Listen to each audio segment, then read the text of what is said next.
You can actually get to the point where you cook that bacon too fast and it won't render out the fat. So the pan's really hot, and this is what we're at a point what we call smoke point. And bacon fat along with butter can actually get to a point where it'll almost turn rancid or get a little bit bitter on you. So don't let it, don't let it go that far. But you see where it starts to smoke up a little bit and get all these little nuggets out? Okay? Go ahead, Snake. You hold that, pass it around. Okay? Now, super hot. We got a little bit of dredge on top of these shrimp. Now these are a 16-20, and when you see that number in front of it, it means 16 to 20 per pound. See that oil starting to really heat up a little bit? You can see where it's getting a little bit brown on the bottom. We got that dry rub on top of it, and then ready? Give it to me. There we go. All right. Now, the key to this is to get this bad boy really hot. Now, what happens when you're cooking proteins, or even cooking vegetables, is that they have a tendency to steam each other. As soon as you heat them up, they're all full of moisture. Vegetables are full of moisture, chicken, any of it. Like, I call it the pork chop theory. You ever cook pork chops? That first one you put in gets that really nice brown crust on it. You look at it and you're like, oh, that's going to be awesome.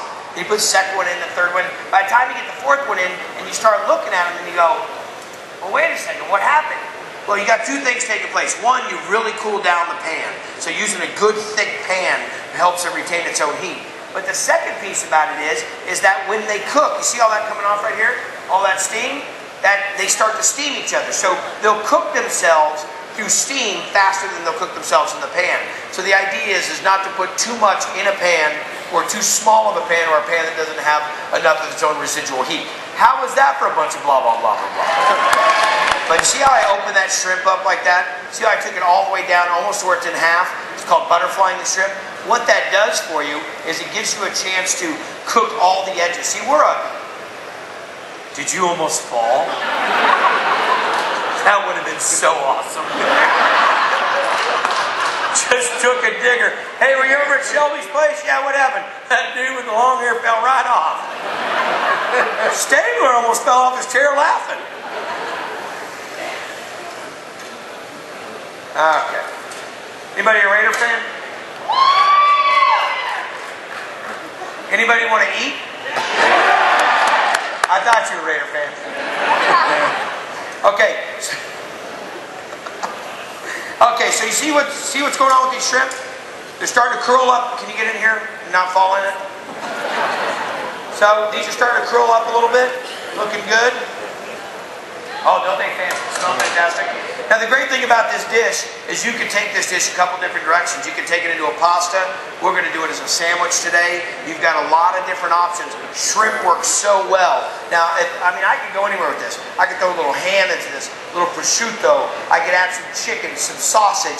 It just works. It's such a versatile piece of protein. Not often can you get up here, Carroll, and say versatile piece of protein.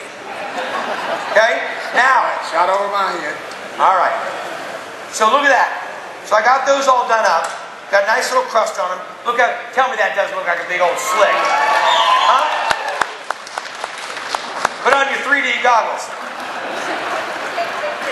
People that are hung over just threw up. Yeah. That's it. He laughed. I'm done. They said, make him laugh one time. You can leave. You're the best. Okay, now, let's get those bad boys off of there. Now, Carroll, you know what? I'm done with this. You get up here and cook. Oh, man. I cut my end of my thumb off last week. Too early. All right, I'll keep cooking. All right, do I have oil up here? That looks like oil. Yep, 1040. Okay, so we get to, now you see what happened is I took those shrimp out. Always tastes better when you got a little finger on it, right? I took those shrimp out because I got them about 3/4 of the way. What's happening right now is they're continuing to cook. So what's happening is I'm going to finish this sauce off knowing that my shrimp are done. What I'm really doing, can you come over here without falling in it? I have all your movies. is I'm deglazing the bottom of this pan. See all that flavor right there coming off the bottom of that pan? So I'm putting these onions and I'm letting all the moisture of those onions bring all that flavor off the bottom of the pan and make my sauce. So I got the onions down.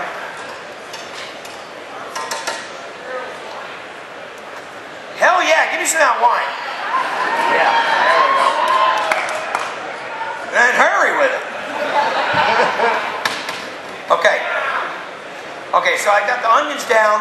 Now, what happened here is I used some of that residual fat. And let me tell you about recipes. I have people walk up all the time and say, oh, I got that cookbook, and they don't give us the real recipes because they don't want us to do it at home. Trust me, if we put the recipes on a book, we want you to win with it because then you'll come back and maybe buy the bestseller book from a guy. I got the call yesterday. I was in the middle of a shoot, and I got the call that my book went to the New York Times bestseller. And I'll tell you something. There's a few things that'll never happen in your life. Cooking with Carroll Shelby, with Kenny Stabler on stage, and your bestseller book. Okay. So the onions are kind of what we like to call these sweating the onions a little bit. Okay. Get a little bit more salt in there. And the salt helps. The salt, like if you guys want to really make some great caramelized onions at home, take and put a little bit of salt on your onions. It pulls the moisture out and helps convert those sugars a little bit faster, and that will give you a little bit more brown caramelized onion that you're looking for. Okay? A little bit of garlic goes down. Why do I put the garlic in last? Anybody? Bueller? Why? Because it'll burn. Garlic, do not treat garlic like you treat an onion. If the garlic burns, it gets this real bitter, snappy little bite to it. Onions, they become more roasted and more loving. Bring it up. Come on up here. I want you to just knock the top off it and pass it around. That's how Carroll would do it. Hell, you open it. I'm trying to cook. Okay. So, now what's going to happen, this deglazing process is bringing the fats off the bottom of the pan. But look at that. Okay, so the shrimp are done. You got to kind of make this quick. I'm going to go in with some chopped tomatoes. And if you see something, you know, people say to me all the time about tomatoes, they go, what's this big deal about San Marzano tomatoes? Anybody know? Who said that? Italian? Used to cook. Okay, well, that's good enough. I'll take that. But Italian, it's about the tomatoes being picked at the exact time in the exact situation and being canned. They are the premium of all tomatoes. So if you're going to use a canned tomato, try San Marzano tomatoes to make a difference. Are we done with that? Cool.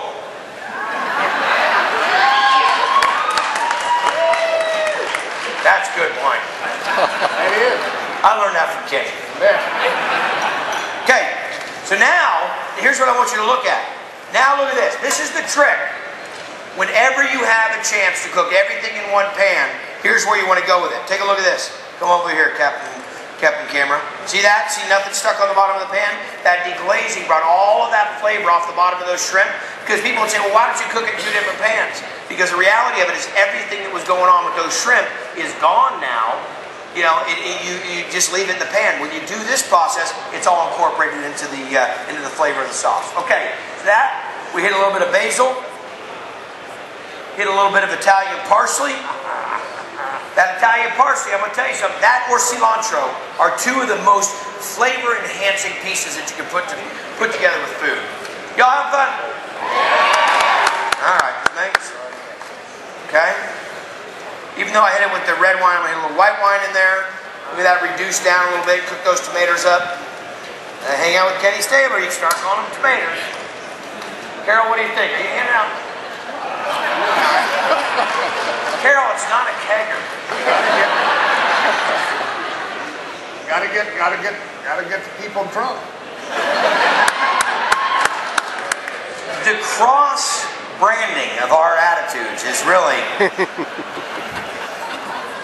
You know, I own restaurants in Northern California. I went to college here in Las Vegas. Anybody a Rebel fan? UNLV? Yeah. Thank you. So I went to college. This is the stalling part.